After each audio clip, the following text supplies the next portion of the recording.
still steal that back shot, because the thing is, it didn't really work for them. Honestly, at this point, it comes down to which side the Burmese Ghoul deem worthy of this last game that could give them the edge in the draft over Bren Esports. If it's blue side or red side, it really has been changing up within this best of 7 alone. Now, 40 more seconds, and honestly, my brain just couldn't even get to the draft right now. I'm just looking at two sides, and they have definitely garnered more than just respect. A whole lot of love from all over the world that this too is definitely the best current teams at their peak, and only one could take that trophy home, unfortunately. So 10 more seconds from now, we will start to break down what champions are made of. No doubt, no doubt. And here's the thing, man.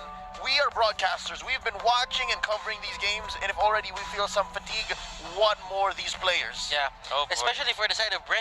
Yeah? Bren has been playing ever since 11 a.m. Oh my goodness, Yeah. you're absolutely right. An absolute It's been marathon. 12 hours already since they woke up, you know, like.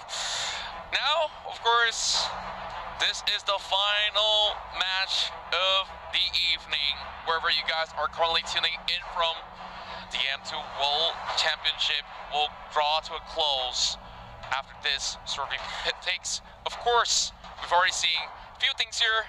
Esmeralda, ban. Matilda, ban. No Diggy, no Yishinshin. Boys, what are they going for in this match?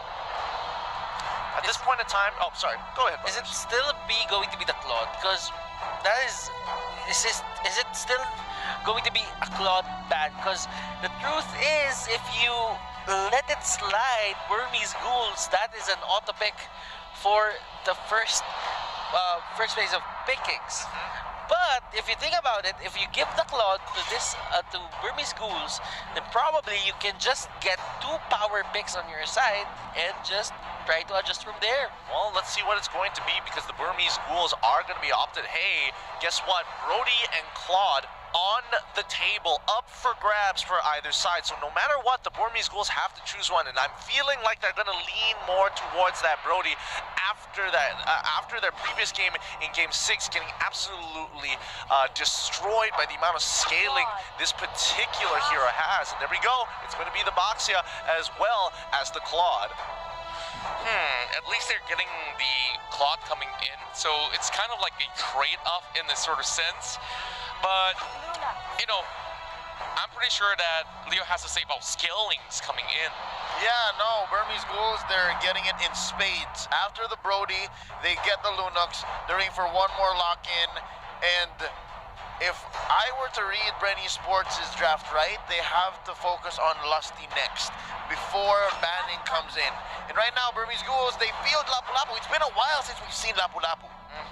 I think they really are going to try and help this Lapu Lapu as much as they can, if it does go in towards that Boxia lane. And I mean, it's only natural for Bren to say, hey, Lusty, you've been doing such a good job on this Cho. Take it again. As we move into the second part of the pick ban phase here, this is going to be pretty difficult because both sides are lacking in certain areas. Another offlaner is missing. Their junglers have been pretty much decided. The support's kind of still up in the air. Yuzhong could be a ban here for the side of Burmese Ghouls. Like, you pick a Lapu Lapu. Yes, you would want to head up against a Yuzhong Lapu Lapu setup that's going to be 50-50. But if he does have the backshot on his side, that makes all the difference. That's definitely something to ponder about, and you know, there's still a few more bans to also consider about. Sylvana, past few games haven't been prioritized at all, so do you think there's a possibility for that as well? Yeah, Burmese Ghouls might, just because Lusty is on his choke. Yeah, I would think that they could go just for like a full-on pick composition for the side of Bren, but I feel like it's more likely that Bren is going to ban. They banned out the Jawhead, so obviously the Sylvana is going to become close second here, because again, that's how the tier list goes when it comes to these supports, especially on tournament meta. Both ultimates super effective. So now maybe is left hanging. Maybe is wondering, what am I going to play next? What other tanks or similar heroes can he play?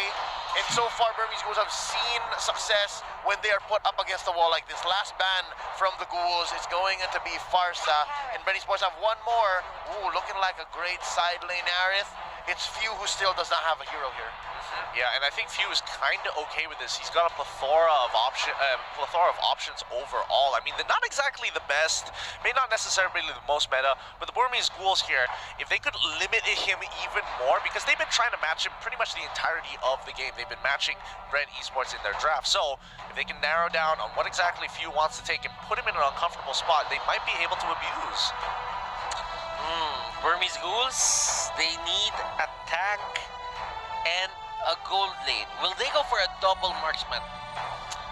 Double marksman is risky, but could be. Oh boy. The hard counter from the Oh boy. What? Wow.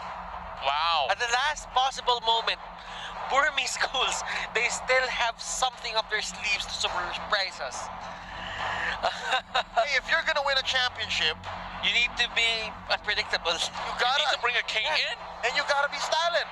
I mean, this is pretty interesting because it's working similarly to Diggy, where it's just going to shut down the mobility coming in from Bren Esports. They have a very clear escape mechanic with this, and Bren Esports, they have no way to really get in onto the fight except for Baxia, and he won't be able to get out. So tight corners, what used to be Bren Esports' favorite place in the world, now Burmese Ghouls will start to dominate here. They do have an in, if they get it right. The diversion from the Luoyi, but it's so high risk, it's so high concept at this point. Exactly. Tight, narrow jungle. Nah, don't fight there, Bren. Burmese Ghouls, if you look at it, if they don't finish the game early, the scaling is going to favor the side of the Philippines, Bren Esports. Yeah, I honestly really like this Loyi. We haven't seen that Loyi in a while now. Now, paired with this Baxia, you can definitely go even more places that the Baxia could not reach. So with that being said, this is our very final game in this best of 7 in the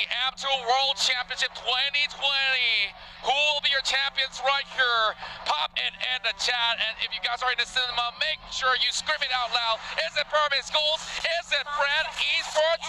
Back in towards the land of dawn for our last matcher. Casters, it's been a long day, but we need a champion at the end of the day. We do need a champion. Burmese Ghouls, Bren Esports. One last game. One last showdown to show who is going to be sitting up here on top. Bren on the red side, Burmese Ghouls on the blue. As they take this nice and slow, they don't go with a buff start and immediately look to clear the mid wave. And, you know, overall, as we were kind of talking about how the matchups are going to go, we can already see how the lane priorities have been given over to either side. Again, Ruby DD with the rogue off meta pick, Grok. This is the lethal Grok in Game 7.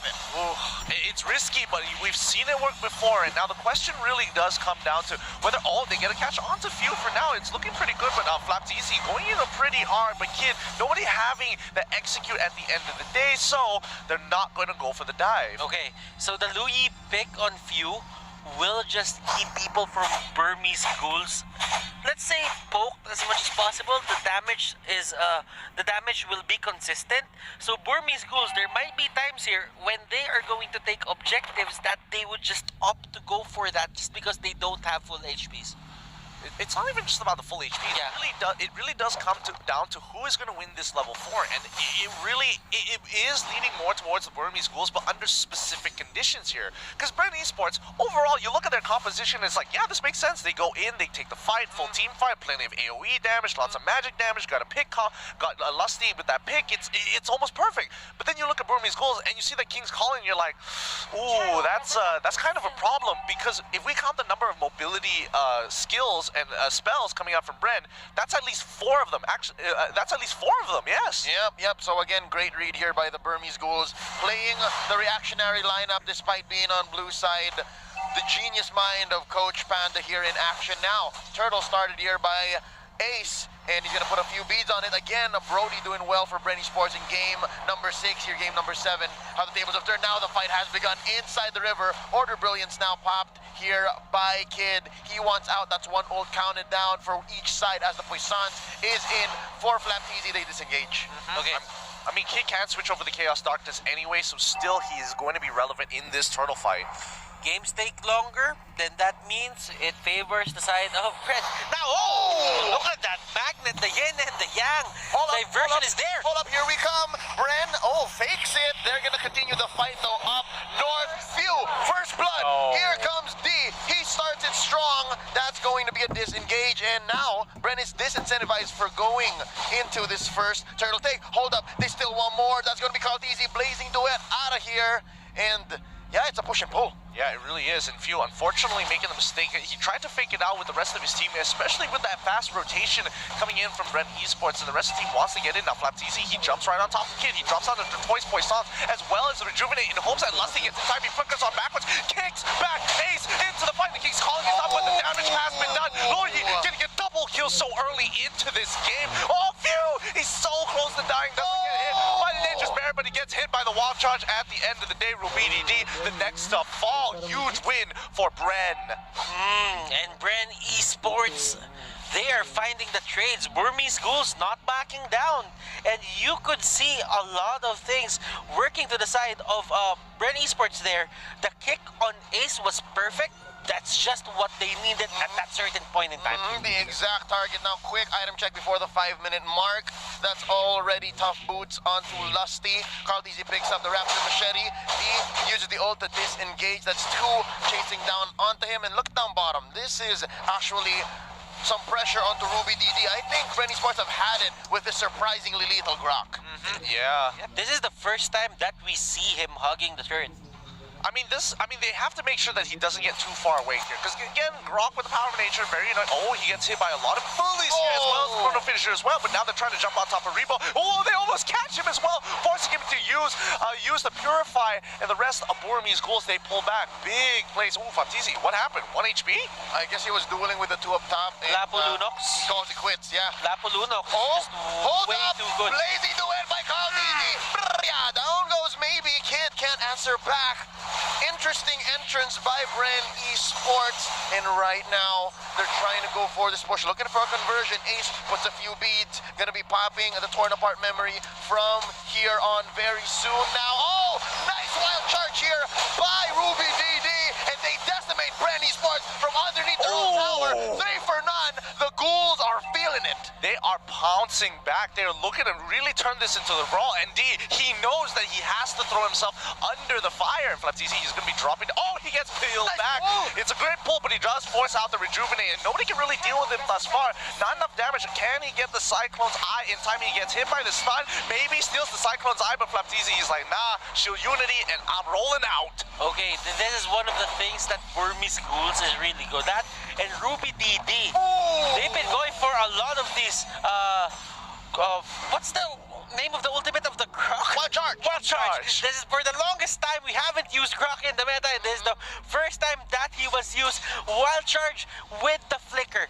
They've been using that time and again, and it's almost always certain that he's gonna be very near onto those rocks and just knock up the enemy. Yeah, that's what's so nice about Ruby DD's build here. Nice knock up here. Alley-oop. Salmon Force from underneath. In comes maybe the King Skull and keep people down. That's gonna be Lusty. Oh my God, the tag team is in effect. Now, that's gonna be Few from the backline losing the kid. It's a duel, mage on mage action, and that's gonna be the wipeout on 2 Few. That's gonna be the Order Brilliance away for Kid. D take down here by Flapteezy. That's a small consolation prize, 1 for 3. Big wins all across the board for the Burmese Ghouls. They're very happy with this trade at the end of the day. They should be holding on for Bren Esports. Burmese Ghouls. This is going as the way they planned it. They get pickups, they get kills, they control the mid-game, they make the most out of Ace, mid-game spike. That's it. Oh no! Kid gets caught in by Flapteezy, and here comes Ruby DD looking for a target. That's gonna be a miss, a rotation in by Few, and this is Bren Esports pressuring the lane. So far, so good for the Burmese Ghouls. They're winning these fights, but just the same, Bren Esports are finding pickoffs where they can and pressuring the map. Look at this, a push by Rebo. Yeah, they're literally, I mean, both sides are literally looking for those flanks, getting behind the tier 1 turrets and going for these heavy dives, but maybe that King's Calling is super effective against Rebo. Rebo has to be extra careful in that King's Calling. Purify ain't gonna save him. Look at the Enchanted Talisman even being used here for Rebo, and that is quite unusual because a lot of the Harriet side laners are going for the Calamity Reaper and the Feather of Heaven. Yeah, Flapneezy here senses something. Oh, nice pull by Maybe. That's going to be the Tortoise Poisons. And as well, I believe the Revitalize dropping here. But already 2 big ticket resources gone for Bren Esports. Well timed for the 30-second turtle coming up for Burmese Ghouls, the very last one. They'll have their ultimates at the end of the day. And I think I did see Rebo actually purchasing the Calamity Reaper first. So don't worry about that. The Talisman, Enchanted Talisman came in a little bit later. Lusty, he's going to be looking for an opportunity to kind of, you know, secure their position around the turtle, so they have first dibs for now. But Rubini D says hello to Few, and Few now under a lot of scrutiny here. The King's Calling down right in the middle of the lane here. Nobody from the side of Bren Esports wants to walk forward, so it's going to be a free pick with no returns. Maximum efficiency, that is the best use of King's Calling. You see how it fits the circle down the middle right so perfectly, and that's exactly what Maybe is doing here. But hold up, what's this? A nice trade for the turtle. Bren Esports lets it go. It's not coming in time. But then again, you have to think about what they did there. Here we go. Wild charge by Ruby Didi. What a bait. That's Didi taking him down. And the life bars are dropping. Flapneezy shut down by Ace. And the fight continues. Where do they go? Diamond Force already expended here by Rebo. And that's both teams backing off. Lusty looking for more. And hold up. 10-7, 24K to 24K. This game is darn close, but the Burmese Ghouls are up by 1 turret. Golden Staff is now up for Carl TZ, and you can see the trades. Ruby DD maybe is just playing the keep away game. He knows that if he stays alive, he can just keep on going for those pokes. Now, if you would look at the items, Lusty here with the Athena Shield. Rebo does have the Calamity Reaper with the Enchanted Talisman. Enchanted Talisman on Few as well. He's probably gonna go for something or something of a Ice Queen wand or a Lightning Cruncher, or probably a glowing wand as well. Yeah, those are some pretty good shoutouts there, especially oh, wait, D, he's in a lot of trouble. He's gonna die here. There's nothing much he can do. He's gonna get run down, especially with the amount of movement speed that he has, and Flapneezy just to secure the kill with the shield unity. But now rotation is gonna be placed in the middle just so they can steal away the orange buff again. And then, unfortunately, Flapneezy is gonna be, hey, I'm the carry now. Oh, Kid, that is the case, and now Kid gets caught in here. That's gonna be quite a hit from the back line as Ruby Didi goes in with a wild charge. Maybe here caught out Flapneezy inside the turtle, the purple pit, and that's going to be the back out. Oh, nice knock up, nice way of the dragon, but they take out Flapneezy first. Lusty still in here. Caldeezy, blazing duet. He's trying to get one. That's gonna be Kid, and they back out. Oh, nice power, nice swing by Ruby Didi, but it's not enough. Double kill here for Carl TZ. 2 for 1. And while that's happening, we have Rebo and Few going to the bottom lane. Lord's up. Lord's up. It's free. Lord's up, and they gatekeep the Burmese Ghouls from walking up forward. They made sure they teleported right in front of the base, making sure that they're standing on towards the top right side, just in case if D wanted to get a little bit more physical with them. But now they have the River Crab under their side. Cartesi is kind of huge in these situations, and as of right now, Ace, he's got the burst damage, but Cartesi, he's got some strong AoE. Remember, the last time that they picked the Claude, it was relying on Claude alone. The damage output came from him alone. Right now for Bren Esports, they have this insurance policy. They have Rebo and the Harith, and both of them will have to carry the damage of this team. Not to mention, Few just purchased the Necklace of Durance, and that's going to be very, very helpful, especially against Rubini D as well as D. And let's see how this fight is. It's about to occur. They want to look for that big engagement. Here we go, Lord at about a 1/6 of his health. That's going to be a reset. Flapneezy already pops here. The Poissons rolling out. And it seems like Ruby Didi is going to be the first target. Oh, he goes for the swing, goes for the wild charge, and misses. That's a nice free pickoff for Bren Esports. Nothing for Burmese Ghouls to take here. Hold up. They jump in. Nice pull out to Lusty. He goes down. Kid gets the kill, and they are going to be backing off 1 for 1. Blazing Blazing duet by Carl Deasy alongside his Diamond Force to keep them pinned down. That's going to be a double. Down goes Ace. Down goes Maybe. D as well. Kid is the only survivor in this onslaught. Ladies and gentlemen, Bren Esports have gone Esports, they see the Kings calling, it's gone. They run straight down and force the engagement onto the Burmese Ghouls, and now will profit the Lord as well as a mid-tier. Oh my goodness, they should be able to get this. No, can they get this? Yes, they got the inhibitor as well. The Kings calling really worked their way, but look at Carl DC trying to go for Kid. He takes down Kid. Oh, Kid just falls right in front of his base, and so far Bren Esports are not acknowledging any of Burmese Ghouls' efforts to protect themselves. So far, I think the Burmese Ghouls, they are trying here to just bait Bren Esports. Again, nice pulls by maybe so far, but I think Bren Esports knows that as soon as the pull happens, they leave who's gonna die and then just disengage and then come back around. This is the whole rope-a-dope Burmese Ghouls have been using all series long.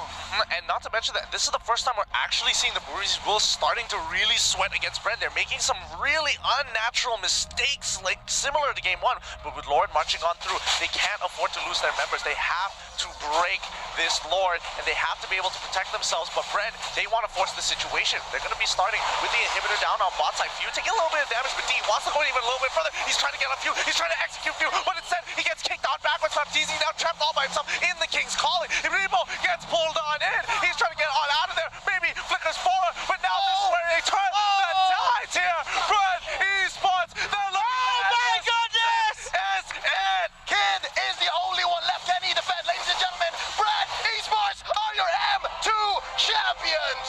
From the lower bracket, they crawled out.